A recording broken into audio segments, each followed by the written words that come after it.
Nabi SAW. Ada satu perjanjian yang dibuat sebelum di zaman jahiliyah, sebelum Nabi dibangkitkan menjadi Rasul. Perjanjian itu di rumah Abdullah bin Jad'an.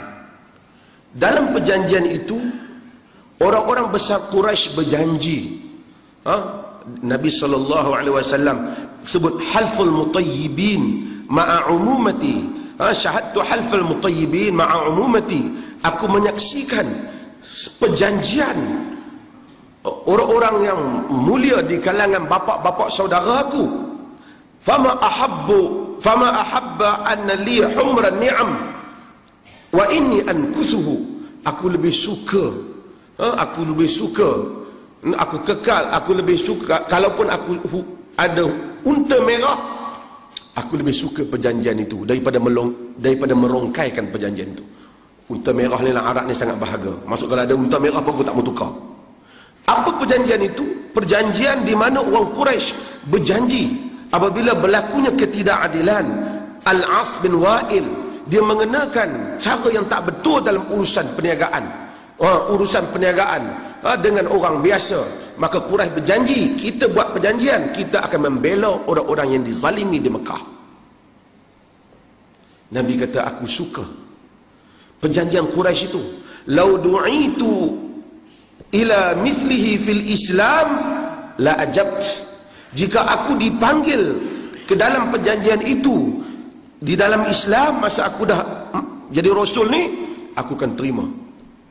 Maksud Nabi, kalau ada lagi perjanjian yang Quraisy buat, orang bukan Islam buat, dalam perjanjian itu menyatakan kita mempertahankan hak orang yang ditindas, aku yang telah Islam ni pun, yang jadi Rasul Islam ni, aku akan pergi sokong. Maksudnya betapa Nabi SAW luaskan konsep ini. Itu perjanjian Quraisy buat. Nabi kata, kalau aku dah jadi Rasul ni, aku dah Islam ni, Quraisy ada lagi perjanjian macam tu, aku pergi sokong.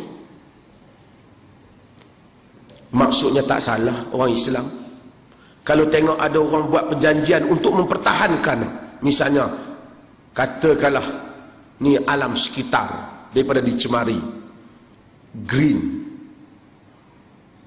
macam-macam sekarang NGO tahankan kehijauan dunia ni. Patut tak saya orang Islam pergi? Itu perjanjian yang baik, dia patut pergi. Nabi kata, lau du'itu fil Islam ila mislihi fil Islam la ajabt. Jika aku dipanggil untuk perjanjian seperti itu dalam Islam, saya akan pergi. Jika ada orang buat persatuan mempertahankan hak orang yang dizalim, patut tak kita pergi? Walaupun yang buat tu bukan Islam, patut tak kita pergi? Patut kita pergi. La ajabt, aku akan pergi. Saya bukan kata suruh pergi siapa, saya tak. Tapi jangan terlalu sempitkan konsep.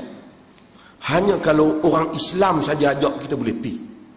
Hatta orang bukan Islam pun kalau ajak, kalau ia membabitkan soal. Sebab tu bila kita ada negara Islam mungkin bangsa-bangsa bersatu, ajak tentera negara Islam pergi untuk kawal negara-negara yang ditindas. Patut tak kita pergi? Kita pergi. Kalau mati dapat pahala tak? Dapat pahala. Jika tidak pun mati syahid, dapat pahala orang yang syahid. Kerana mempertahankan prinsip yang betul. Tentera kita pergi ke Somalia, pergi ke mana? Dia pergi. Kerana itu ialah suatu keputusan yang baik.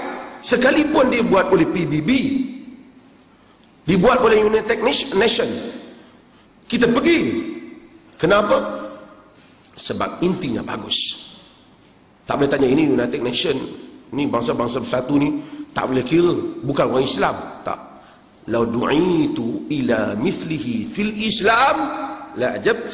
Nabi kita dalam hadis riwayat Imam Ahmad, jika aku dipanggil di dalamnya sedangkan aku ini dah ada Islam, nescaya aku akan menyahut seruan ini.